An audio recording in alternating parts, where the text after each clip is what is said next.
बिस्मिल्लाहिर्रहमानिर्रहीम, अस्सलाम वालेकुम। मैं हूं महरीन सब्तैन और ये है मेरा यूट्यूब चैनल। जैसा कि मैंने आपसे कहा कि बच्ची के वालिद ने कुछ मज़ीद बातें शेयर की हैं, कुछ नई बातें हैं और कुछ गुज़श्ता से पेवस्ता है, वो सब आपके सामने रखूँगी। लेकिन ये सब बताने से पहले बड़े दुख के साथ मुझे ये कहना पड़ता है, जिन बच्चियों की बेल हुई उन बच्चियों के हवाले से, उनके जो बैकग्राउंड है उसके हवाले से बहुत से बातें की जा रही हैं।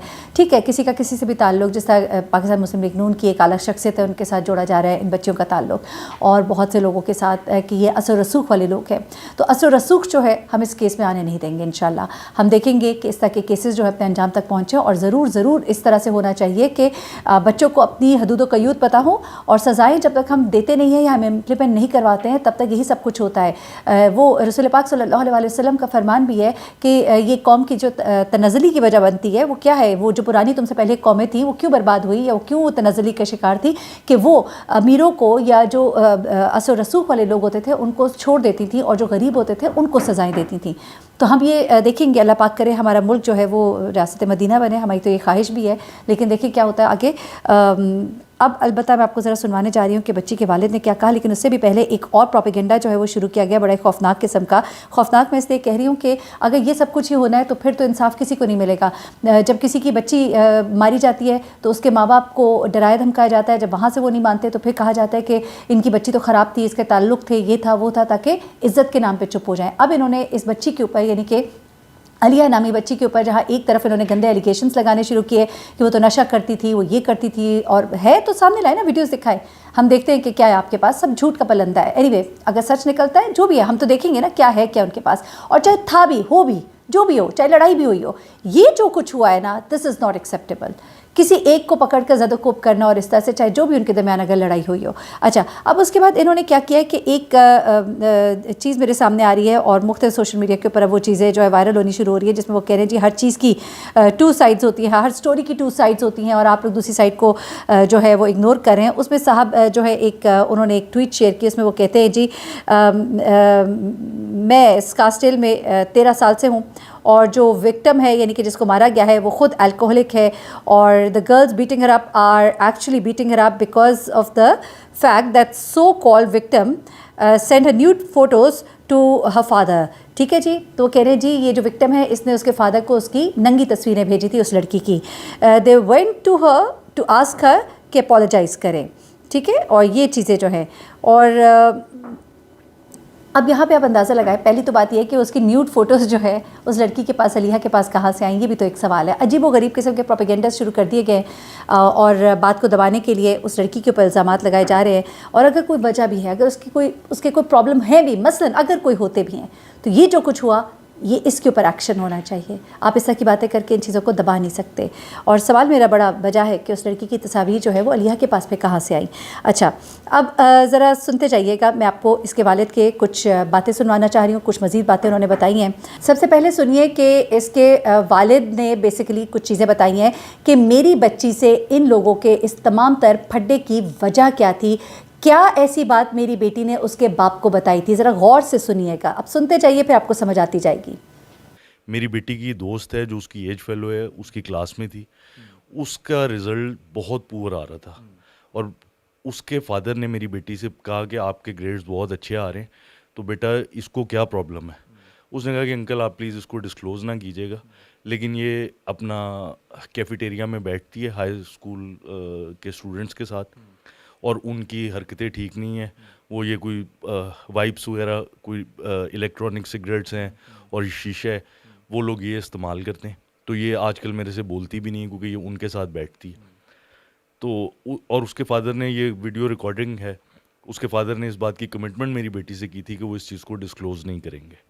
और मेरी बेटी ने एक उसकी पिक्चर लेके कैफेटेरिया की, जिसमें वो नशा कर रही हैं जी, वो शेयर कर दी इसके फादर को। अब इसके फादर ने जब घर जाके ज़ाहिरी बात है उसको समझाया या डांटा या जो भी किया, ये वापस उधर गई, और इसकी बड़ी बहन भी उधर ही उनके साथ ही पढ़ती है। जी, ये आपने सुना। अब ज़रा सुनिएगा कि इसके वालिद बता रहे हैं कि इसके बाद इन्होंने मेरी बच्ची के साथ क्या किया। आपने तो सिर्फ एक 2 मिनट की वीडियो देखी है, ज़रा सुनिए पूरी, वो 1-1.5 घंटे की जो पूरी रुदाद है वो हुई क्या थी। पहले तो ये सिर्फ लड़कियां नहीं थी, इनके साथ 3 से 4 लड़के थे। बैकग्राउंड में जो रिकॉर्डिंग्स आई हैं आप उनकी वॉइसेस सुन सकते हैं। इनमें एक हनान जुतोई नाम का लड़का है, वो पिस्टल अंदर लेकर आया हुआ था। अच्छा, ये नशा और ये पिस्टल ये स्कूल के अंदर का ये वाक़या स्कूल की प्रेमिसेस के अंदर है। स्कूल का नाम क्या आप बता रहे हैं? ये स्कार स्केल स्कूल है, अमेरिकन स्कूल है।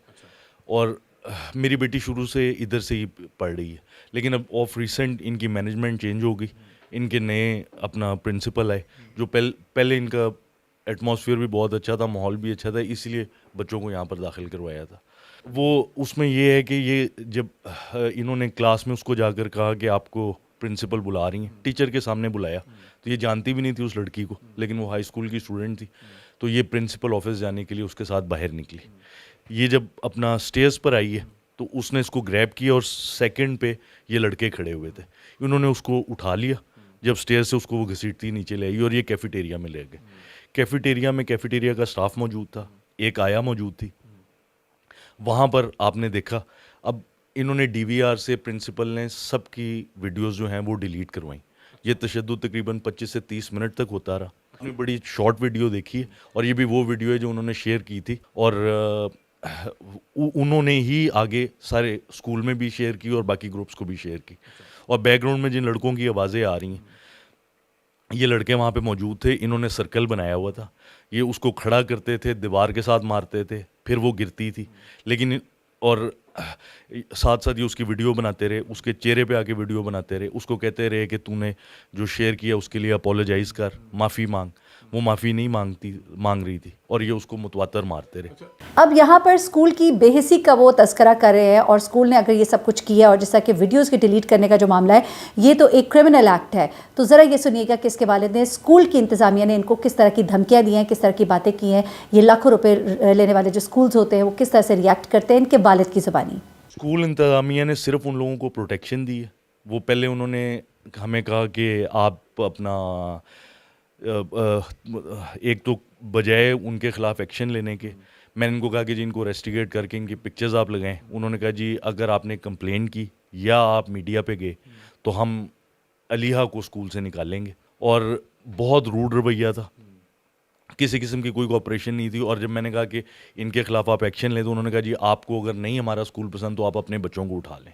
अच्छा, ये जब सब कुछ हो गया तो उसके बाद स्कूल का रवैया आपने देख लिया, अब उसके बाद पुलिस का रवैया क्या था? क्यों नहीं इनके खिलाफ कोई एक्शन लिया जा रहा था या क्यों नहीं प्रोसीड किया जा रहा था? प्लस इनका छोटा बेटा जो है वो अगर उस वक्त पे ना पहुंचता तो इनकी बच्ची जो है जान से जा सकती थी। ये ज़रा सुनिएगा।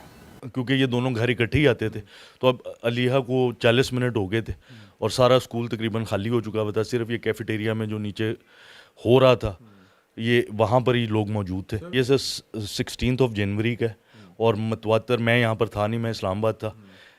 इसके मामू, इसकी नानी बच्ची की, ये लोग अपना स्कूल जाते रहे हैं, पुलिस स्टेशन जाते रहे हैं, किसी ने इनकी बात नहीं सुनी। जब मैं पुलिस स्टेशन गया हूँ तो मुझे बाकायदा तौर पे उन्होंने कहा कि जी ये आप कॉम्प्रोमाइज़ कर लें, ये बहुत ताकतवर लोग हैं और कल को ये आपके बच्चों को नुकसान पहुंचा सकते हैं या आपको नुकसान पहुंचा सकते हैं।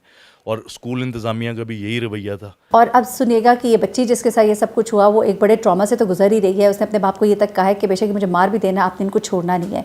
और दूसरी बात ये है कि एक बच्चे के ऊपर कितना प्रेशर, उसकी वीडियोज़ को इन लोगों ने, लड़कों ने जानबूझ के वायरल किया ताकि उसको शर्मिंदा करें कि देखो उसके साथ हमने कितना, उसको हमने जलील किया, जबकि वो जलील नहीं हुई है। वो बच्ची जो है वो तो मजलूम है और सारी दुनिया इस वक्त इन लड़कियों को और इन लोगों को गालियाँ दे रही है। तो उस बच्ची को बड़ा सर उठा के और बड़ी पावर के साथ सामने आना चाहिए कि भाई मैं इतनी पावरफुल हूँ कि मैंने अपने बाप को कहा है कि इस मसले को लेकर आपने खड़े होना है और इनको छोड़ना नहीं है। तो you very powerful Alia, and you don't have to think कि मेरे साथ कुछ गलत हुआ है, बल्कि गलत जो हुआ है वो अब इनके साथ होगा इंशाल्लाह। आप ज़रा ये सुनिएगा कि बच्ची की सब हालत कैसी है। जी उसको नेक इंजरीज काफ़ी हुई हैं, उसको हेड इंजरीज बहुत ज़्यादा हैं, क्योंकि ये सर उसका पटक रहे थे दीवार के साथ, फिर नीचे फ्लोर पे मारते रहे, फिर ऊपर से उसको मारते रहे। उसकी पसलियों में काफ़ी स्वेलिंग है और वो ट्रॉमा में रही है 3 दिन। तो चेकअप उसका मतवातर करवाते रहे हैं, एक्सरेज वगैरह करवाए हैं, अल्लाह का शुक्र है काफ़ी उसने रिकवर किया। और एक सवाल उनसे ये भी बनता था कि आखिर जब इस तरह का माहौल, उनको वो कहते हैं कि मेरी आया से भी बात हुई थी, उन्होंने भी बताया था कि यहाँ पे कैंटीन में पाउडर गिरा हुआ मिलता है और इस तरह का माहौल है। तो एक तो सवाल ये है कि फिर जो कैमराज लगे हुए हैं क्या उनमें ये पाउडर, ये चीज़ें नज़र नहीं आती? और फिर ये सब कुछ जब आपको पता था तो आपने अपनी बच्ची को यहाँ पर पढ़ाया क्यों? बच्ची मर भी सकती थी, जो कुछ उसके साथ हुआ, अगर उनका बेटा उस वक्त टाइम पर ना पहुँचता। तो इस पर उन्होंने क्या कहा, ज़रा ये भी सुनिएगा। ये उसका लास्ट सेमेस्टर था, उसका साल ज़ाया हो जाना था अगर स्कूल चेंज करते। और मेरी बेटी ने मुझे खुद आके कहा कि पापा ये स्कूल आप मेरा चेंज कर दें, यहाँ पे अब माहौल बहुत ज़्यादा ख़राब है। फिर मैं अपने तौर पे मैंने वहाँ का जो स्टाफ है वहाँ पे आए हैं, आप बिल्कुल जाके उनसे कंफर्म करें। उन्होंने मुझे बताया कि जो हाई स्कूल के स्टूडेंट्स हैं ये कैफेटेरिया में बैठते हैं, जब हम लोग सफाई करते हैं तो यहाँ पे हमें वाइट पाउडर मिलता है, टिश्यू पेपर्स मिलते हैं, और ये वहाँ पर बैठ के ड्रग्स करते हैं। ये आप इन लोगों का मेडिकल करवाएं, ये सब ड्रगीज़ हैं। ज़ाहिरी बात है वो घरों में भी यही करते हैं, इनके ऊपर कोई चेक एंड बैलेंस नहीं है, कोई इधर का। इस स्कूल के खिलाफ बिल्कुल एक्शन होना चाहिए, इस स्कूल को बंद होना चाहिए ताकि ये दूसरों के लिए एक एग्जाम्पल बन जाए। मेरी बच्ची तो सिर्फ बच्ची है, उसका भाई 7 साल का है, अगर वो वहाँ पर ना पहुँचता, जिस तरह इन्होंने ब्लेड निकाले हुए थे, छुरियाँ फिर लड़के इनको इंस्ट्रक्शंस दे रहे थे कि इसको कैसे मारो, अब इसके साथ ये करो, अब इसके साथ ये करो। मतलब इन लोगों में ह्यूमैनिटी नाम की तो कोई इंसानियत इनको ना घरों से सिखाई गई है। और आप ये समझें कि जिनकी घर में ऐसी तरबियत है वो स्कूल में जाके कुछ सीख लेंगे, उन्होंने स्कूल का भी जाके डेफिनेटली माहौल ही ख़राब करना है। जी, ये तमाम तर गुफ्तगू आपने उनके वालिद की सुनी। कुछ बातें वो पहले भी बता चुके हैं, कुछ बातें आपके लिए यकीनन नहीं होंगी।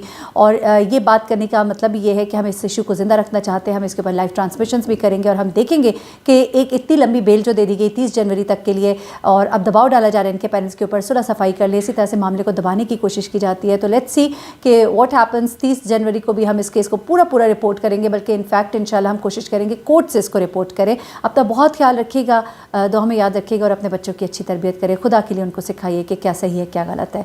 अल्लाह हाफ़िज़।